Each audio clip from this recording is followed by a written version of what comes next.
मसीह में सभी भाई बहनों को जय मसीह की एक बार फिर से स्वागत है आप सबका एक और नए वीडियो के साथ। तो यूहन्ना अध्याय 3 वचन 16 के ऊपर ये हमारा थर्ड सेशन है। सबसे पहले हमने बात करी थी पेरिशिंग के ऊपर, नाश होने के ऊपर, और इसको एक्सप्लेन किया था कि ये पेरिशिंग, ये नाश होना है क्या।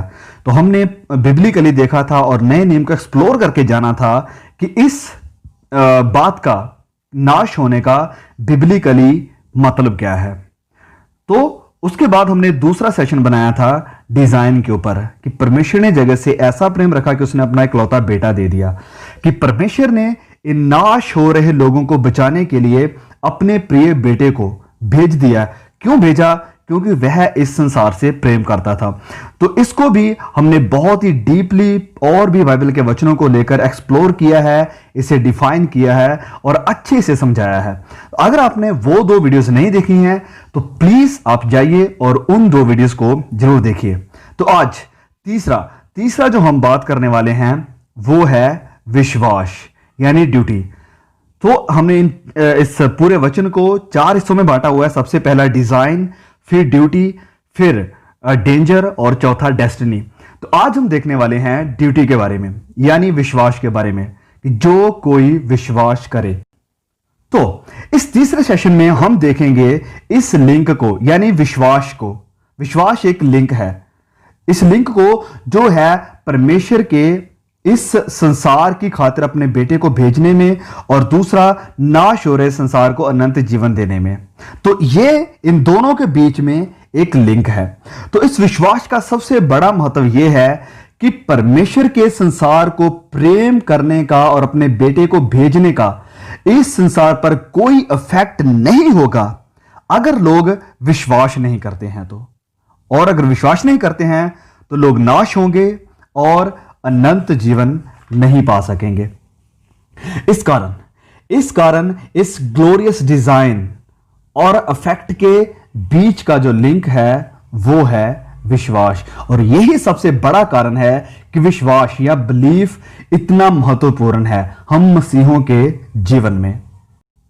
अगर हम विश्वास नहीं करते हैं तो हम नाश हो जाएंगे। अगर हम विश्वास नहीं करते हैं तो हम अनंत जीवन को हासिल नहीं कर पाएंगे। अगर हम विश्वास नहीं करते हैं तो इस प्रेम का, इस मोहब्बत का हमारे जीवन में कोई भी इफेक्ट नहीं होगा।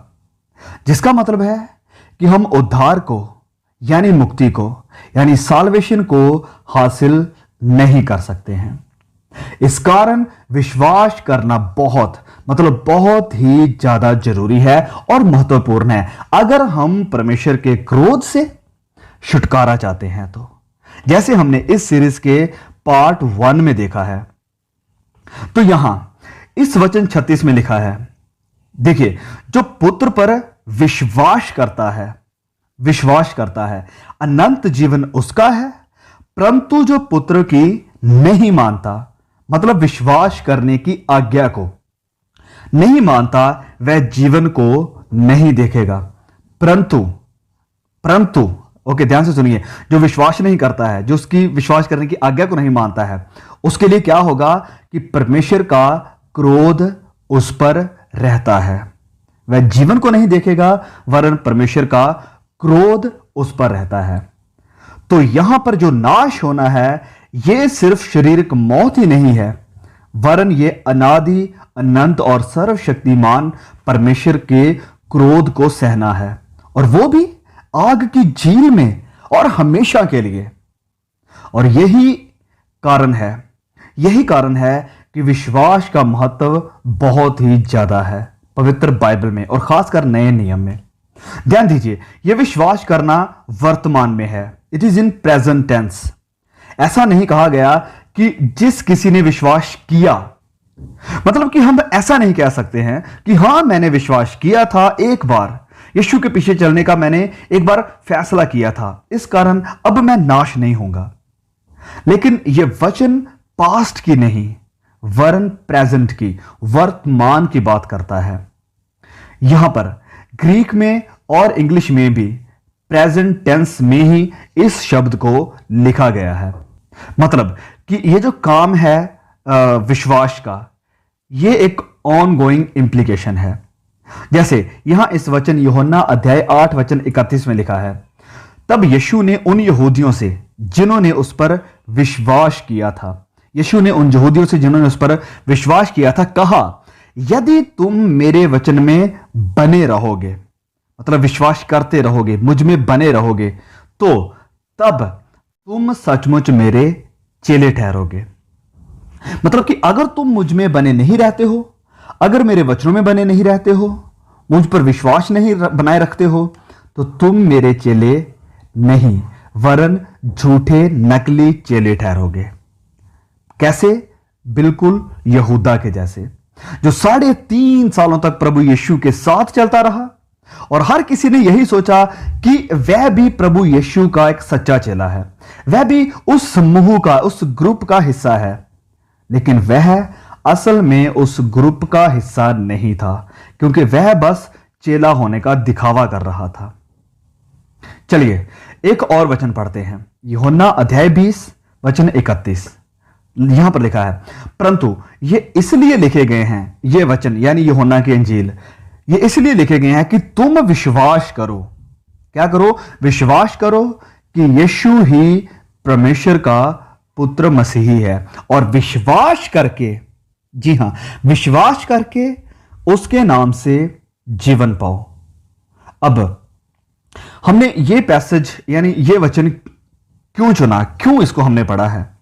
सिर्फ इसलिए नहीं कि इसमें 2 बार या मेन चीज विश्वास पर फोकस किया गया है, या विश्वास का 2 बार इसमें जिक्र किया गया है, वरन ये वचन हमने इसलिए चुना है कि इस वचन में हमारे विश्वास का कंटेंट है, हमारे विश्वास का इसमें कंटेंट है कि विश्वास करना क्या है। और वो यहां पर लिखा है कि तुम विश्वास करो कि यीशु ही परमेश्वर का पुत्र मसीही है। तो ये एक फैक्चुअल कंटेंट है कि प्रभु यीशु ही अनंत से, आदि से हिस्टोरिकली मसीहा है, परमेश्वर का पुत्र है, और यह विश्वास करके ही हम उसके नाम से अनंत जीवन पा सकते हैं। ओके, तो अब थोड़ा ध्यान से सुनिए, जी हां ध्यान से सुनिए मुझे। इस बात पर शैतान भी विश्वास करता है। Okay, do we get this? इस बात पर शैतान भी विश्वास करता है। हम पढ़ते हैं लूका अध्याय 4 वचन 34 में, शैतान कहता है कि मैं तुझे जानता हूं, तू परमेश्वर का पवित्र जन है, मसीहा है, परमेश्वर का पुत्र है। तो शैतान हिस्टोरिकली और मतलब पूरी तरह से एविडेंटली जानता है कि यीशु ही खुदा है, परमेश्वर का पुत्र है, मसीही है। तो शैतान भी विश्वास करता है, और जैसे पास्टर पॉल वॉशर कहते हैं कि शैतान हमसे ज्यादा आत्मिक है, हमसे बड़ा विश्वासी है, क्योंकि वह सिर्फ विश्वास ही नहीं करता है वरन थरथराता भी है। तो यह विश्वास यहां पर बहुत जरूरी है, महत्वपूर्ण है। लेकिन सिर्फ यही समझना, जी हां, सिर्फ इन्हीं बातों को समझना हमारे लिए सफिशिएंट नहीं है, काफी नहीं है। तो जब यूहन्ना लिखता है विश्वास करने के बारे में, तो यह विश्वास करना सिर्फ एक फेरी टेल, कथा कहानियों पर यकीन करना ही नहीं है, वरन इसमें और भी बहुत कुछ है।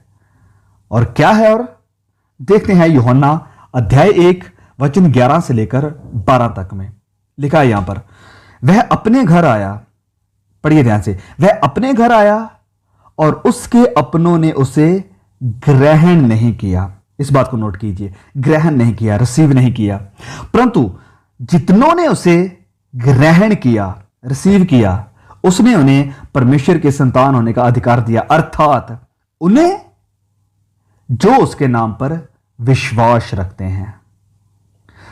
तो जितनों ने उसे ग्रहण किया, अर्थात मतलब जितनों ने उसके नाम पर विश्वास किया। तो यहां पर हम देखते हैं कि जिस विश्वास की यूहन्ना बात कर रहा है, वो कोई आम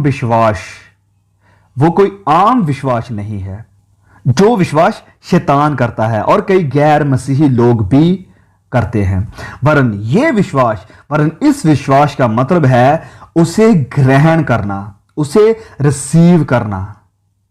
अब एक और सवाल खड़ा होता है कि किसके रूप में उसे स्वीकार करें? As what should we receive him? यहां लिखा है उन्होंने स्वीकार नहीं किया, लेकिन जिन्होंने स्वीकार किया। तो सवाल है कि as what must we receive him, किस रूप में हमें उसे स्वीकार करना चाहिए? काल्पनिक रूप में, एक सिंबल के रूप में, कैसे, मतलब कैसे?